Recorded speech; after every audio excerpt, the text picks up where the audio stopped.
Poor fitting accounts for a significant percentage of bearing failures. Often small bearings are fitted on cylindrical shafts using mechanical methods. However, as bearings get larger, then mechanical methods can no longer be used. This is why heat is used to expand the bearing inner ring before placing on the shaft. As the bearing cools, a stronger interference fit results. Direct flame should never be used as the bearing can be damaged. Oil baths were once popular, but can be slow, dirty, and present significant handling hazards. Using an SKF induction heater, safe, efficient, and effective bearing heating can easily be accomplished.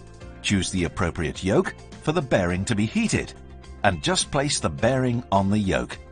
Better still, if there is space around the coil, then place the bearing here for even higher efficiency. SKF heaters have built-in adjustable support legs to make this option really easy.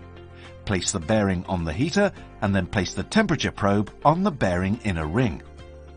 Press the start button on the remote control and the bearing starts heating. The preset temperature is 110 degrees Celsius, but you can also choose the temperature you want. When the bearing reaches the required temperature, then a warning beep sounds.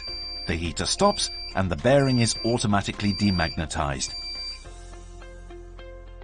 Wearing SKF heat-resistant gloves, remove the bearing from the heater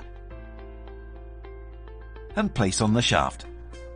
As the bearing cools, then a strong interference fit results. Just apply lubrication and the bearing is ready to run. SKF offers a comprehensive range of induction heaters for bearings both big and small, as well as for components such as gear wheels. For ease of use, the larger heaters have sliding or rotating yokes. The heater selection chart gives a good indication of what heater suits your heating requirements and can be found via skf.com. Heating bearings and similar components is safe, easy and efficient when you use SKF induction heaters.